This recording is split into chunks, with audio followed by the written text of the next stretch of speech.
You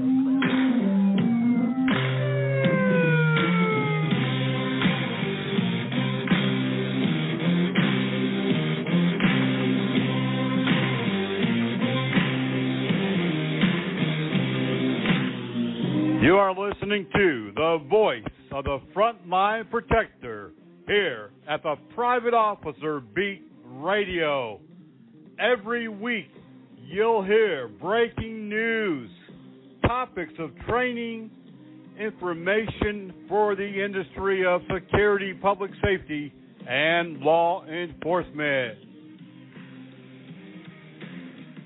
So strap in, hang on, we're about to speed off in this episode of the Private Officer Beat Radio.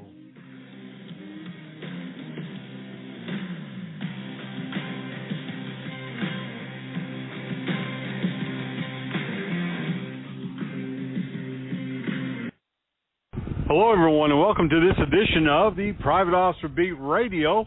I'm your host, Rick McCann. We're so glad that you are joining us again on another episode of the Private Officer Beat, a production of Private Officer International, a security and law enforcement association for 18 years. And we are really, I got to say, in a spot today because it's just beautiful, gorgeous day out there.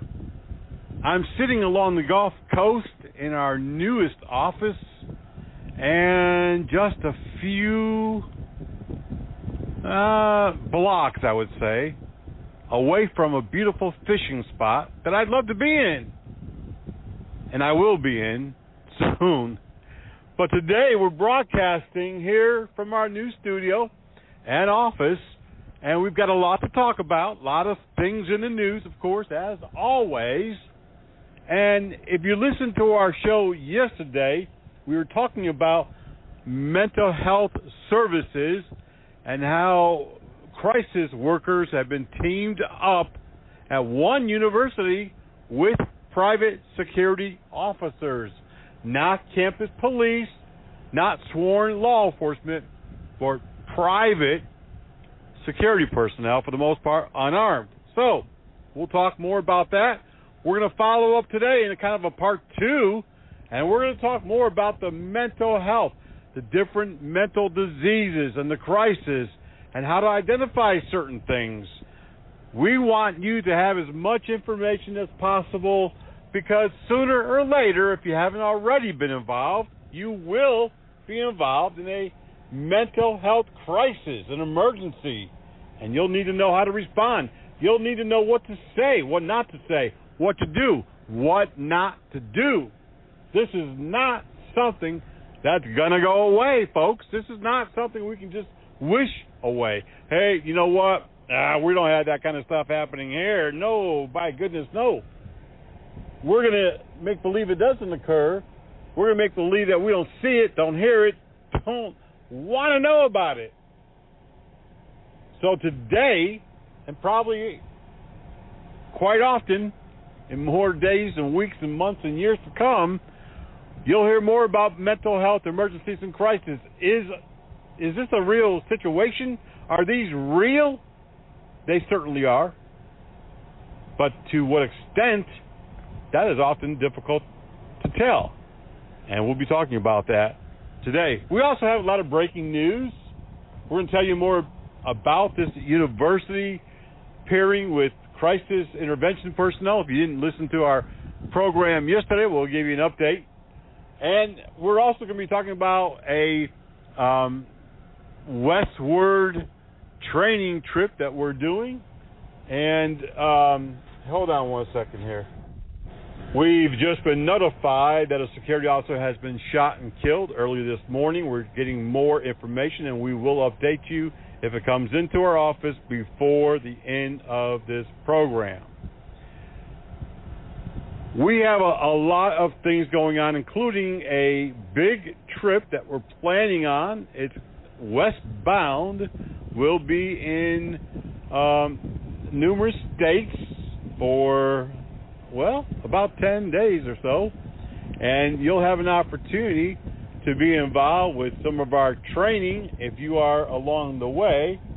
And also, if your school, your business would like to be involved, would like to schedule some training, you can contact us at helpdesk@armour, A-R-M-O-U-R college.org, or call us at 804-290-4388. We are also planning this year to again hold our memorial services, again to really show the public what we do, as well as to honor those frontline security personnel who have died in the line of duty. Additionally, we want you to be involved, your business, your company, school, church. If you would like to schedule a memorial service, it lasts about 30 minutes or so. Oftentimes we have local dignitaries, political members of our political community, senators, mayors, and representatives of governor's offices involved. Contact us, helpdesk@privateofficer.com. Call us at 704-831-8109.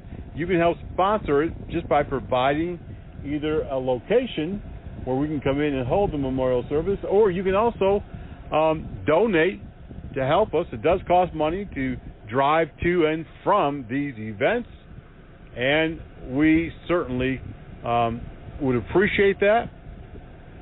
Right now, we're getting some more updates on this shooting death of the security officer, and maybe here after the first break, we'll be able to bring you a quick update.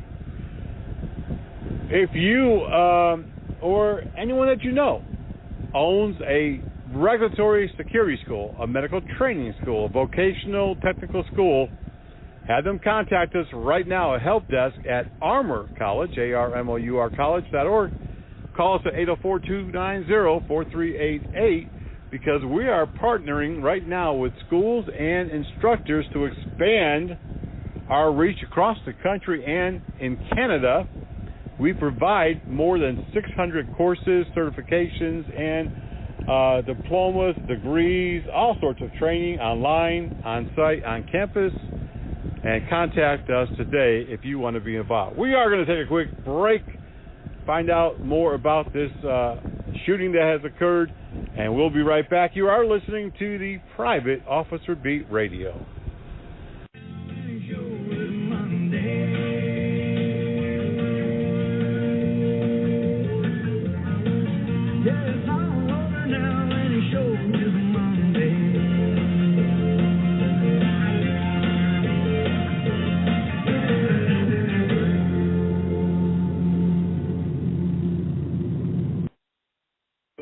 Your ABCs? How about the ABCs of water safety? A is for active adult supervision. This means someone is always actively watching when a child is in the water. B is for multiple barriers. Your pool or spa should have multiple physical barriers at all times. C is for CPR classes. Even if you're not a parent, it's important to learn CPR. Water safety is everyone's responsibility.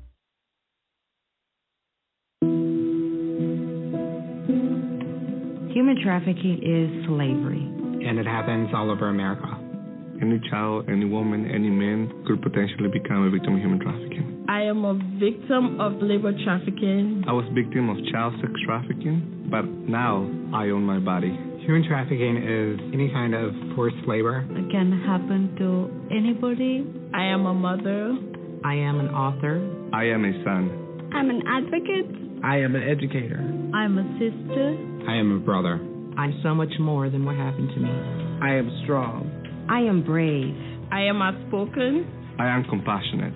I am a survivor. I'm a survivor. I am a survivor. I am a survivor. I am a survivor. I am a survivor of human trafficking. All right, welcome back, everyone. Glad that you are with us here at the Private Officer Beat Radio for this week's program. I hope that everyone had a chance yesterday to catch the From the Legal Side episode, where we talk about liability, current law, changes in the law and case law, as well as how individual and companies can avoid being subjected to civil lawsuits or even criminal action. Now, yesterday we did talk about a very important topic, and that was mental health emergencies, and you're going to be hearing me talk about this today as well, and across probably several weeks, if not months, as this really becomes a topic of concern, a specific area that we can do something about. We can make changes. A lot of times things happen and you just can't make changes. The law says, no, you got to wait for us. You got to wait for us to catch up with the times and not do anything until we tell you specifically, go ahead and do it. That's not the case in this situation. Mental health emergencies is like responding to any other medical emergency, a heart attack, somebody's fallen and they're bleeding, someone's fallen and they can't get up, somebody's been shot or stabbed, or there's a car accident. We need to respond. We need to know what to do. We need to know what the process is. We need to know what our limitations are, and we need to be able to do some type of response, not only just responding and standing around, but also some type of intervention to assist that person. And in order to do that, like any other type of training, you have to be trained, and you have to go through scenarios, and you have to be retrained and recertified.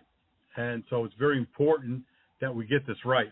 Coming up later today, we'll be sharing a seminar that was done a while back. This is on whether or not the law requires security and police to even acknowledge that the person has a mental health emergency happening, or whether or not we can even identify it. We definitely know 2 things, 3 things, 4 things even. And that is that in our job, we do have to respond and we do have to take some type of action. If you're not a paramedic, of course, we don't want you to try and suture a guy's leg back on. You're not a surgeon. We don't want you performing heart surgery in the field. But we do want you to take some type of appropriate measures to prevent that person from getting any worse, and also to help that person. And in the medical emergency services area, you can take either the crisis intervention technique training, you can take mental health emergency response. We offer a number of those courses through Armor, and there's other training that you can both take in person and online. We will be talking over the next few days, weeks and months, about the times and the changes and the continual evolution of the private security industry. Today we have a little snippet of this seminar that I was talking about. We're going to, on part 3 next week, we're going to be discussing more about the requirements to respond, the type of interventions, assistance that you might be able to provide, how to tell one mental illness from another and why that's important, and so much more. I really want you to go do your own research, do your own training, but I believe the information that we'll be providing today and next week and the following weeks to come will be very excellent type of training and information, but it will be the groundwork, the baseline for you, your company, and business in the mental health emergency segment. Before we do share that little piece of seminar with you, I do want to get with you on a couple of interesting things in the news this week. A security operator in Los Angeles called the Los Angeles Professional Security, someone that we are aware of, very much beyond the times and the means of normal security. They provide alarm response and incident response. They have really upscale equipment. They just purchased a couple of Teslas and had them completely marked up and equipped. And this company is all about being part of the future is now in policing, which includes security work. So they're part of a pilot project using an app that dispatches subscription holders, dispatches any type of emergency. Let's say that subscription holder hears a noise out in their backyard, or they don't feel safe walking from work to their vehicle in the parking lot. They can call the app. They can put a request in through the app, and a security provider that's part of this pilot program will respond. It is actually something that we have done in the past with my security companies, and something that we are presently expanding to in the Gulf Coast area. So not something unique or new per se, but we did it the old style way where the client would call in to dispatch. This, you use an app. Very familiar with these type of services. There's actually a lawn care called the Lawn Guru. They have an app similar. You want your lawn mowed or some type of yard work done, you just go to the app, put that request in. Just kind of like a Uber for security type app. So we're going to stay on top of this. In Houston, Texas, an armored truck security officer was shot in the face during a robbery. The secondary security officer also was involved in a gun battle with the shooter. The security officer was seriously injured but is in stable condition, and the suspect has gotten away. You may remember that we've talked in previous shows how Houston, Texas is one of the leading, if not the leading areas for armored truck robberies. We don't know why. The police and the FBI certainly have looked at this for a number of years, and they just don't understand it. In Fremont, California, a shoplifter, a female, Christine Geiger, 39, has been arrested for robbery after pepper spraying a store security officer during a shoplifting incident. TSA this past week reported that the passenger volume has now topped 1.8 million for the first time since pre-COVID. That's 1.8 million passengers in one day. That was Sunday, May the 16th. As more and more people are becoming more comfortable with travel, vaccines are about 60 to 70% supposedly of America has the vaccines, at least one shot. And more and more states are opening up just like pre-COVID, and businesses back to usual. In Woodbridge, Virginia, a security officer there had a person fire shots at him at the Palace Tex-Mex Grill after a disturbance. The Prince William County Police responded. The suspect is not in custody. A security officer, a firefighter, and police all worked together to apprehend and arrest Ramon Santos Rodriguez, 48, for a major fire in California called the Pacific Palisades Fire. And the security officer happened to notice some suspicious activity. He put that together with what the fire and the police department had, and they were able to make an arrest. Security working with law enforcement all the time. They just don't get the credit. 2 men were shot by security over the weekend in San Antonio, Texas. This is a little disturbing. Now, this happened at a nightclub. They say that the men got into a confrontation with security. They jumped in a pickup truck, and this is the statement from security and law enforcement.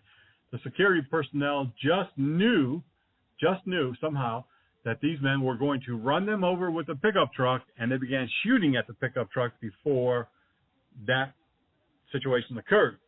Police have detained the 2 security officers. They are under investigation. No charges were released as of yet. We are following this very closely because this is very concerning when security personnel or law enforcement prematurely begin using deadly force just because they think something is about to happen. Well, in Washington, D.C., the Federal Prison Bureau, information that was quite shocking on Friday. They said right now federal prisons are more than 6,000 correction officers short, and that they have been using, listen to this, librarians, cooks, nurses, and other non-correction support staff to guard the prisoners. I have, in recent months, talked about North Carolina, Illinois, and several other states that have used private security guards to staff their correction facilities on the county level. But this is really the first time that we're hearing about this shortage and this desperate measure that's happening in the federal level of our courts. In San Francisco, actually it was in St. Paul, Minnesota, A JetBlue flight was diverted because a man on the plane, in plain view, snorted cocaine and began acting irrationally. My goodness. He was, of course, taken into custody and charged with numerous offenses. In Palo Alto, California, a group of 10 people coordinated a robbery of handbags from Neiman Marcus upscale store. $150,000 or more was stolen all in one swoop. We are seeing this across the country. Many times loss prevention and uniformed security, even store staff unable to stop or detain these suspects. And it's becoming violent and it's becoming dangerous for everyone involved. Oklahoma authorities have arrested two men, Marvin Crosby and Demetrius Turner, who disarmed a security officer and robbed a marijuana dispensary and then went on to rob several other dispensaries. And we've seen just 3 days ago where a L.A., Los Angeles, marijuana dispensary security officer has shot and killed a man during what they deemed to be an attempted robbery. Coming out of Texas, a very interesting bill that we are following. Texas, they have the first bill known in the country that would provide immunity to armed school security officers. It already received the approval in the Senate. HB 1788 would acknowledge armed security officers the same as law enforcement and provide them with qualified immunity in cases where they've used force, deadly, lethal, or non-lethal while protecting students and staff at any schools. And they went a step further. They've also added whether they're paid or volunteer, they would still be covered. In Bell Forest, Alabama, a section of Daphne, an off-duty 27-year-old Atmore, Alabama police officer accidentally shot himself Sunday while cleaning a firearm. He was at his residence. He was cleaning a firearm. Evidently, there was a bullet still in the chamber. That bullet exploded, hitting him multiple times in the face, shrapnel in the eye, the head, and the face. He had to be airlifted to the University of South Alabama Medical Center, where he is in stable condition.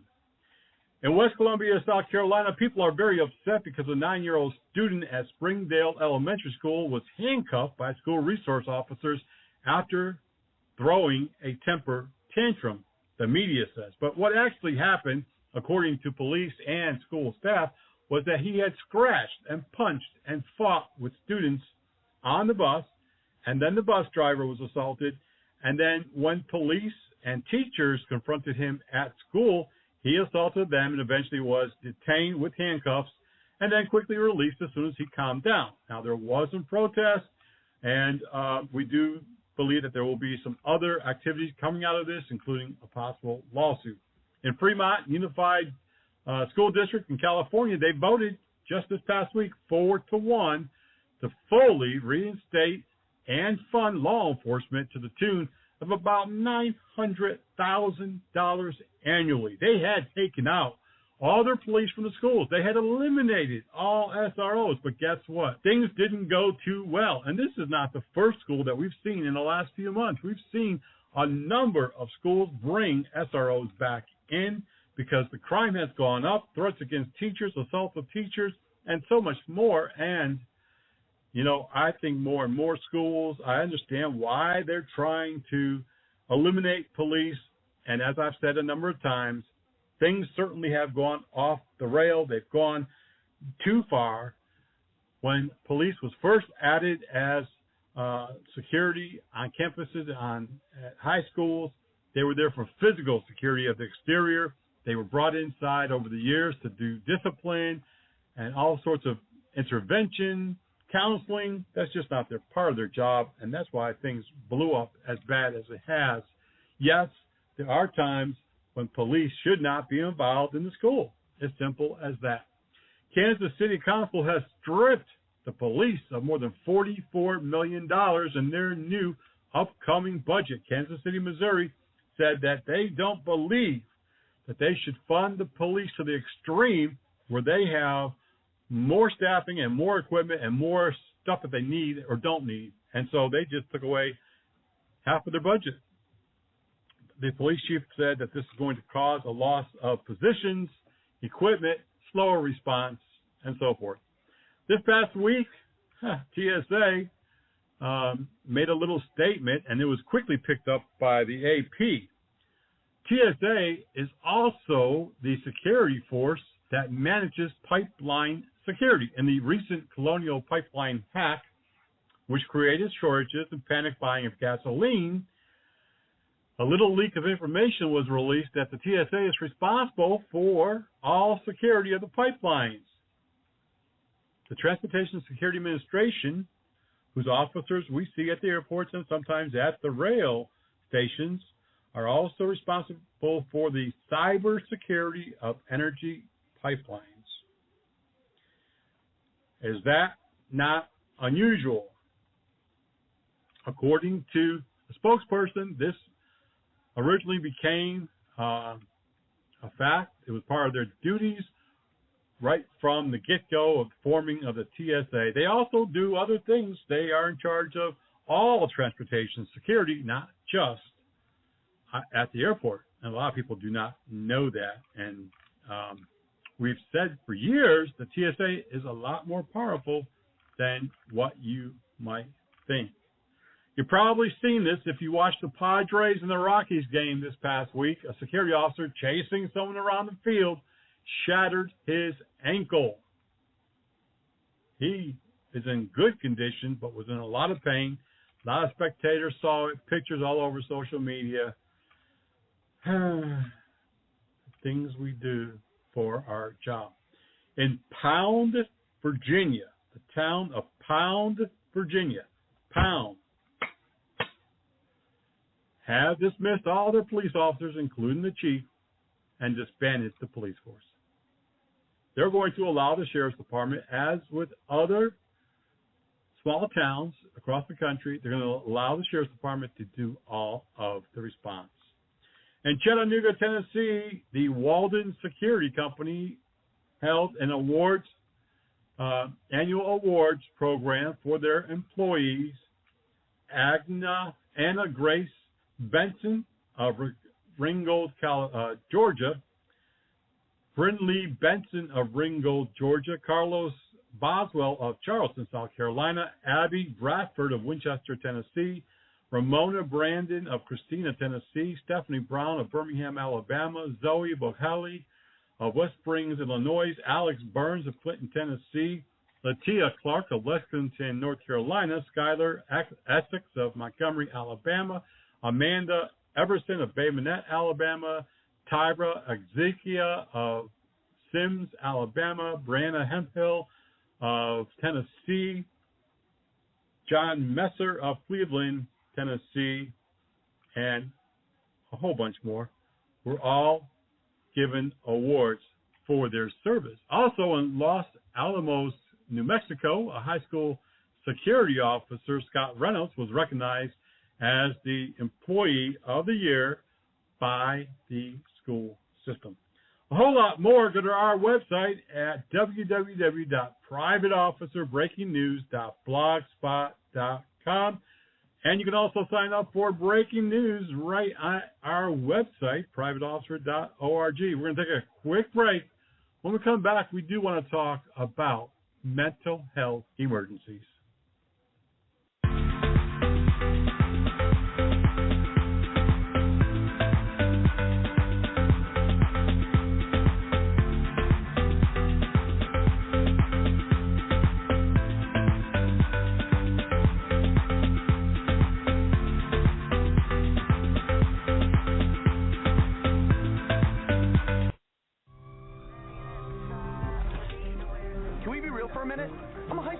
Teacher, and I'm a firefighter. Ma'am, we're going to have you out in just a minute, okay?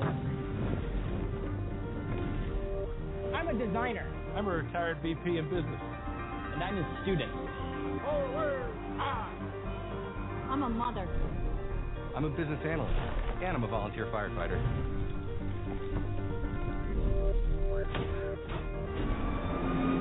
You thought we just fought fire? Firefighters get trained to do so many things. Right here. Be sharp. What we do is serious business.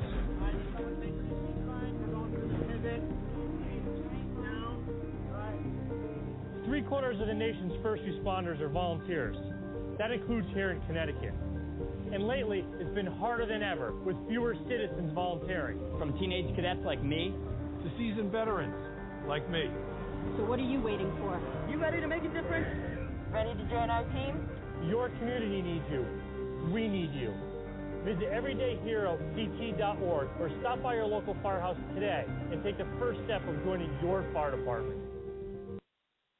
My sister Katie and I are bargain hunters. But my sister Kelly showed me an article that made me change a really bad habit. I used to buy bargain knockoffs on the street. You mean counterfeit merchandise? And this can lead to more Americans losing their jobs. So, no more buying fakes, right? Right, just honest bargain hunting. Counterfeits hurt, but you have the power to stop them.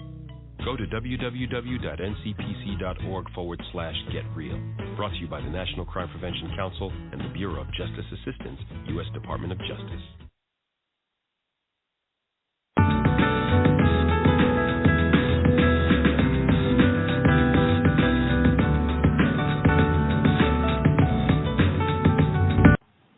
All right, so we're back here on the Private Officer Beat Radio. Remember, folks, if you're in the Charlotte metropolitan North Carolina area and you're looking to be trained as a security officer or you need your in-service training, be sure to contact our friends over at Premier Training Academy in Charlotte. Ask for John and just tell him that Private Officer International sent you. Now, Premier Training Academy offers both the North Carolina and the South Carolina training curriculum. Their phone number is 704-806-4933. That's 704-806-4933. They're located over on Executive Center Drive, 5624 Executive Center Drive, right there in Charlotte, North Carolina, 704-806-4933. They also train firearms, civilian training, first aid, CPR, and a whole lot more. So check them out today. We're introducing a brand new product on this program today. It's from Saber, the leading OC pepper spray company in the world. Saber has introduced a smart pepper spray. This is for both civilians as well as security. I believe that this product will assist security officers because the canister is actually connected to Bluetooth, and every time that you pull the canister to use it, it alerts through your Bluetooth a number, 911, backup personnel, your company, or anyone that you have programmed in the system. Now, much like some tasers that will automatically begin to record when you draw and use your taser, this acts similar. It notifies backup, it notifies a supervisor, it calls 911, all through a Bluetooth system. And I think that this is a very smart system. And Saber is a trusted brand in the OC pepper spray industry. If you have security personnel currently carrying pepper spray OC, you may want to check into this today and see if this will be a good fit for you. And, you know, it's also meant to be carried by civilians, people who are out shopping, whether you have teenagers, your wife, or yourself, and you just want to add a little protection. Unlike just a normal canister where you're just spraying away and no one's coming, no backup is being called, this is going to notify you, get some help on the way. Check them out online at Saber. I think you're going to really appreciate the added benefits that this new smart device is going to add.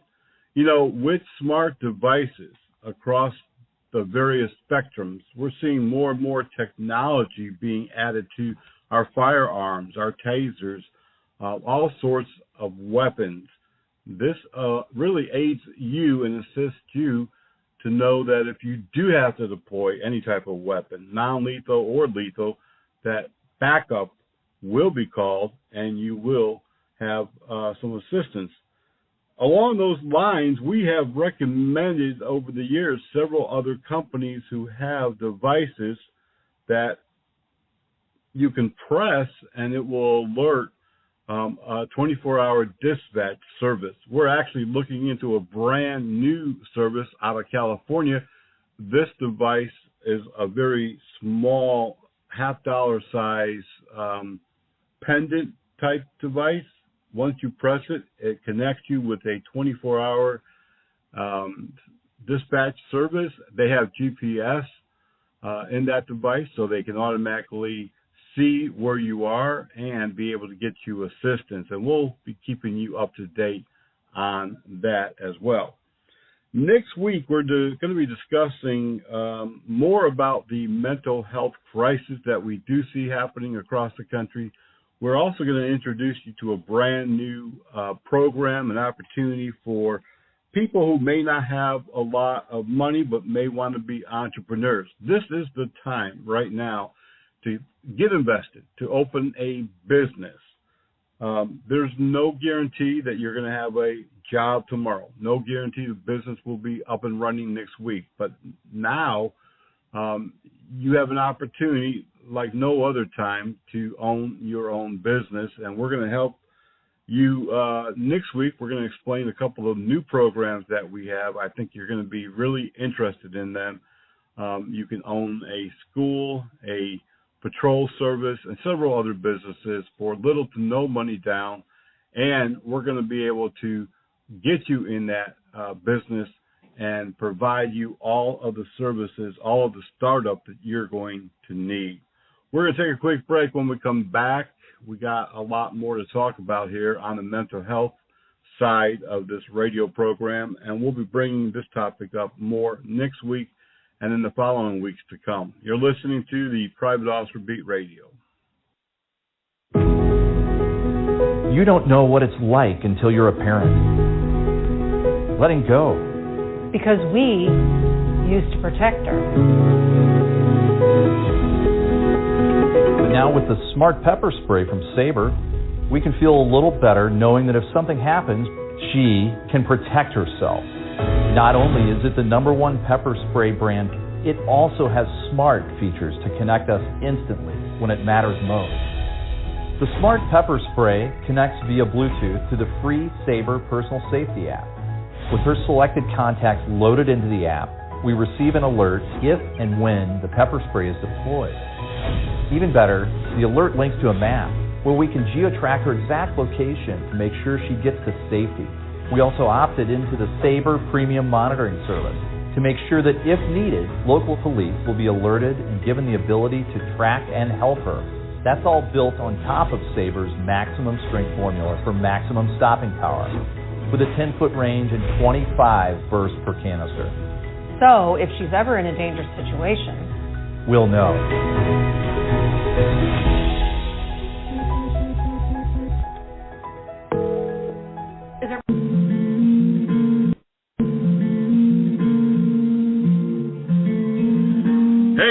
You're listening to the voice of the Frontline Protector right here on the Private Officer Radio Network. Now don't go away, because we are coming right back when we've got a whole lot more right here on the Private Officer Beat Radio.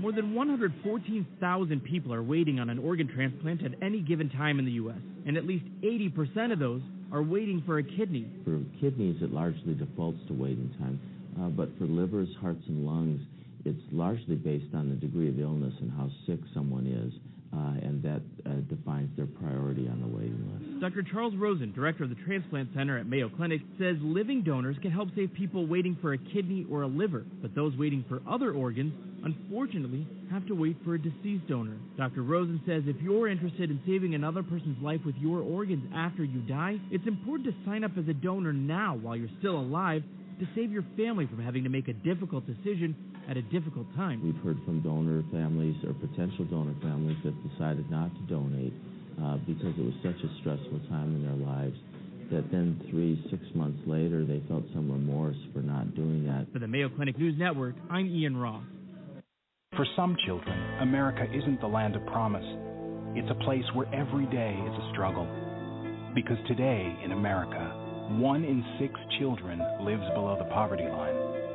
For these children, living in poverty means going without medicine, going without food, going without a warm home, or even a roof over your head. And that's life for nearly 13 million children of all races, all across America. Where will you draw the line and get involved? You can help these children and their families find a way out of poverty for good. And you can make a difference in more ways than you think. Will you help? Go to povertyusa.org today. Because 1 in 6 children in poverty is one too many. A message from the Catholic Campaign for Human Development.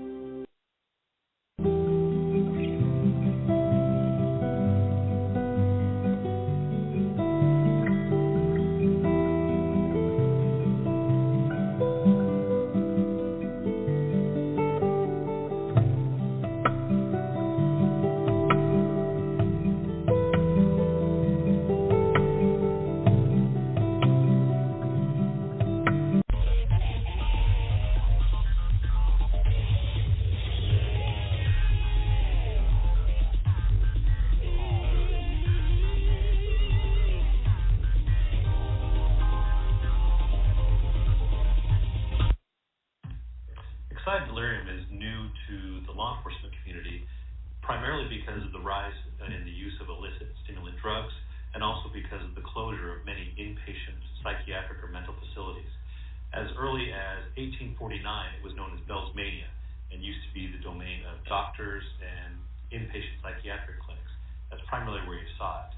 As these people have moved from an inpatient clinical setting out onto the street and begin self-medicating with illicit drugs, it's now becoming the first responder that has to deal with this syndrome. The current published medical definition of excited delirium is a state of extreme mental and physiological excitement characterized by extreme agitation, hyperthermia, hostility, exceptional strength, and endurance without apparent fatigue. In many circles, this is also known as in-custody death syndrome. We're not expecting officers to become diagnosticians or medics, but we do want you to be familiar with the different signs and symptoms of excited delirium as a medical crisis so that you recognize when somebody needs medical intervention. They're acting out, they're violent, it looks like it's a hardcore law enforcement problem. But the problem is we have no way of knowing where they are in this syndrome. We don't know if they've just started a binge or if they're circling the drain waiting to die. And we certainly don't want them dying in the back of your police car. So if you recognize this as a medical crisis, you can call the appropriate medics, we can get the medical intervention, and if appropriate, transport them to the hospital. The main reason that we're seeing this now more than ever has to do with a combination of two things. First of all, stimulant drugs are still out there and their use seems to be rising. Stimulant drugs by themselves in a one-time shot are not going to induce this. This is stimulant drug use over a period of time. We're seeing a lot of cocaine out there, a lot of methamphetamine, and those seem to be the primary culprits. The other factor is mental illness. It can be either stimulant drug, mental illness, or a combination of the two. It used to be that people who had a severe mental illness were institutionalized under the care of a doctor, and they were administered their medication at regular doses. As the emphasis in the mental health medication, if they're not taking their medication, they begin self-medicating with stimulant drugs, it's possible that they're going to find themselves in this condition of excited delirium.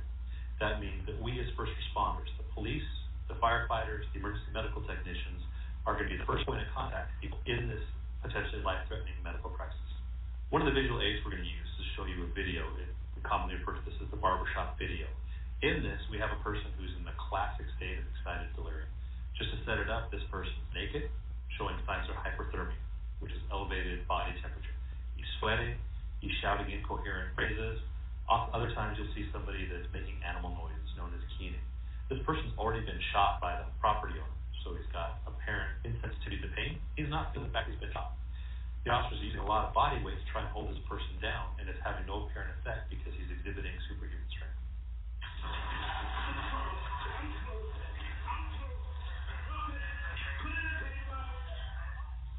So somebody who's suffering from excited delirium, you could see extreme agitation, disorientation, or paranoia.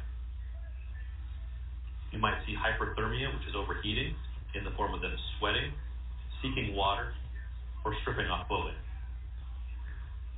Bizarre and or aggressive behavior, shouting of incoherent words or phrases, or keening, which is making animal noises.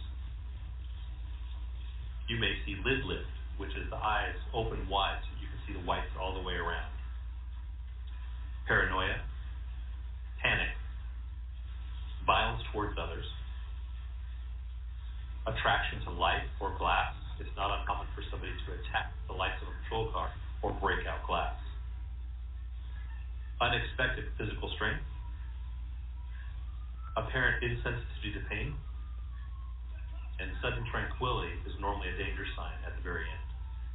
In this video, where we see the man wearing only socks, the things to note are the cooling behavior. He stripped off all of his clothing and is wearing nothing but a pair of socks as walking down the street.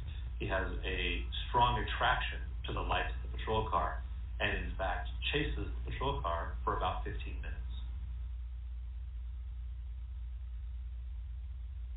In this third video, you'll see a man standing in the middle of the street. When the officer approaches him, he becomes immediately aggressive, takes a swing at the officer, and he's combative. He then goes on to strip off his clothing, which is a sign of cooling behavior, trying to cool his body down. From there, they deploy the taser up against a fairly close range. For most of it, that's been painful enough to drop us to the ground. In his case, you can see insensitivity to pain as he tries to fight through it.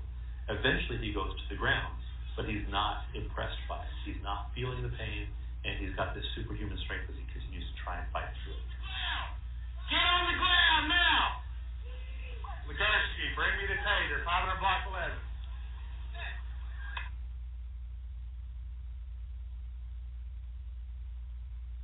Get on the ground!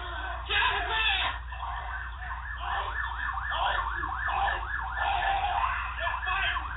Get fighting! Stop! When patrol responds to an incident like this, we want you to, first of all, worry about your safety.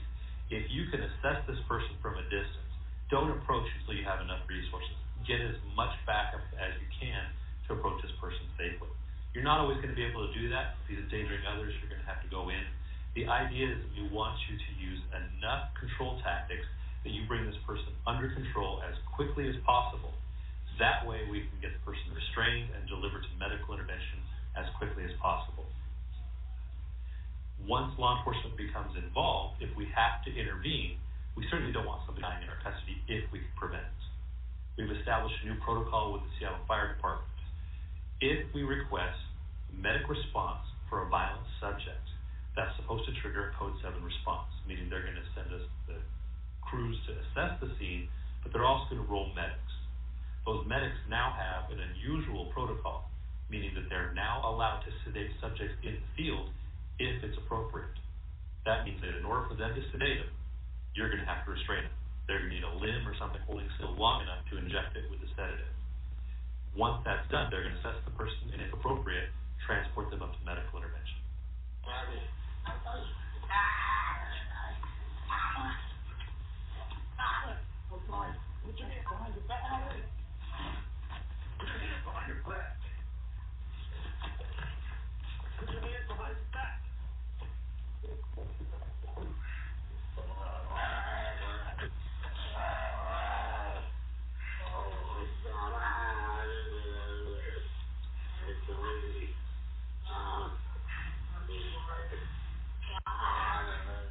In the context of excited delirium, this period of peril is that moment from the time the person stops struggling for about 5 to 10 minutes afterwards, because that is the time period where their adrenaline levels are falling, potassium levels are potentially rising, and this acid level they have in the bloodstream is especially dangerous to the heart.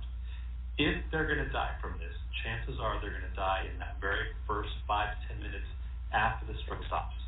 Normally that's when we as police officers are dusting ourselves off, picking up our equipment, monitoring the subject during that time. If you could transfer them to medic care during that period of time, even better, because they're better to monitor the person. The medic response is going to be your judgment call as the officer. If you're out on a Friday or Saturday night and you have normal, typical bar behavior, people who are getting drunk, they're getting rowdy, maybe they're stripping off their clothing, but it's controlled behavior, when you show up, their behavior modifies, that's probably not what we're talking about. We're talking about when you show up and you see somebody who's very aggressive, they're not responding as you would expect. That's the time to begin to suspect perhaps there's something more going on. Perhaps we're seeing an actual medical crisis. If that's the case, call for a medic response for a violent subject, get the medics on scene so that they can evaluate this patient. Well, there are several different ways we can initiate this excited delirium protocol that we talked about. The dispatch center is actually training each of the operators, or they're in the process of training the operators on what to look for and what questions to ask. If they suspect that this may be an excited delirium episode that they're getting calls about, they're going to get a fire operator on the line at the same time so they can ask medical questions and determine if a joint response with fire is appropriate. If so, they're going to initiate that at the dispatch level, so we'll respond with fire. If, on the other hand, you arrive at a scene and you're seeing things that aren't quite right, that are looking like these videos and sounding like these points that we pointed out to you, go ahead and, from a distance, begin calling for your backup, if you can safely, and go ahead and get fire rolling your way so that they're on scene to sedate if appropriate and give medical treatment if appropriate. If you suspect somebody is suffering from excited delirium, your goal, once you can do it as safely as possible, is to restrain the person with a minimum amount of fight. The more they fight, the greater the chance of a negative outcome. Having said that, one of the quickest ways to restrain somebody who's under the influence of excited delirium is to go ahead and employ a taser. The idea is that while the taser is cycling, have somebody restrain the person and deliver them to medics if the medics are present. We want to reduce the amount of fight possible. When you're restraining the person, think about increasing their ability to breathe. If their bloodstream is acidotic, the only way for them to off-gas that acid is through the exhalation of CO2. So you don't want to do anything that's unnecessary to restrict their breathing. If you suspect the person you're dealing with is suffering from excited delirium, when you write your paper, please include as many of the excited delirium factors that we discussed here as possible. The most important one, the key one that's going to help us in determining what type of medical crisis this person was suffering from, is going to be body temperature. The body temperature is one of the key indicators that seems to differentiate the excited delirium from other drug-related medical crises. If you can get the medics to take the temperature, if you have to send somebody to the hospital with them, simply ask for the vital signs. It's not a bad idea to go and document our paperwork what the blood pressure, temperature, respiration, and heart rate was. But the temperature is the main one we want you to get. If there's nobody there to take the temperature, then describe it. Touch them. Are they hot? Are they sweaty? Are they cold contact? These are things that can help us later on if the person does die to figure out what was going on with them at the time. In developing this protocol, we've met with Dr. Kopis, and his feelings are this is actually a medical crisis. If you encounter somebody who's suffered from excited delirium, he would like the opportunity to treat this person. If it was bad and the person dies, he's much better equipped to articulate what happened to the person and why it happened and why this process actually started long before he ever came into contact with this person. As we've learned more about excited delirium, we're actually recognizing that our officers are encountering it on a more frequent basis. Fortunately, we have a great Medic One system here in our area. That doesn't mean that we're not going to have some bad outcomes if we don't treat these cases appropriately. We need to recognize the signs of excited delirium when we're encountering somebody, and we need to go ahead and activate the medic response to a violent subject if we suspect this is an excited delirium case. If the medics don't feel this is an excited delirium case, wonderful. They've screened it. We can now process them normally just like any other violent individual.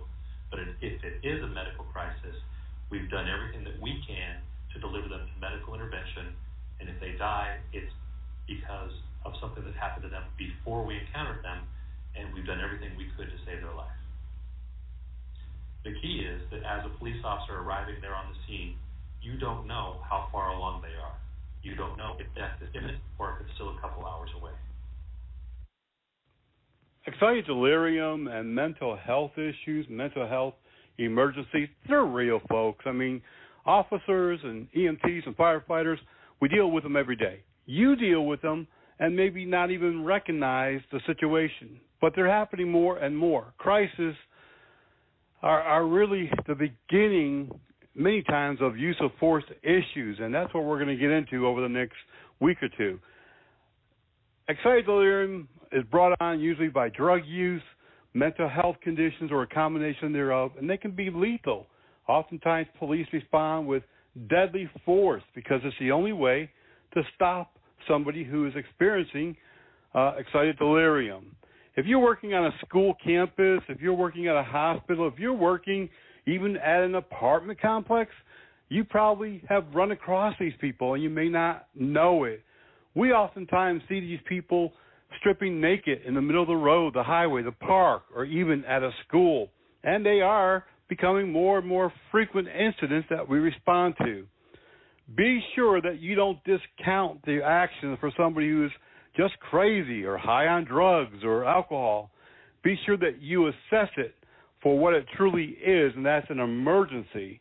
But like I said earlier, not all of them, not all people committing crimes are going to be people who are also having a mental health emergency. Sometimes they will be and sometimes they won't be, and that's why we have to be very skilled at assessment.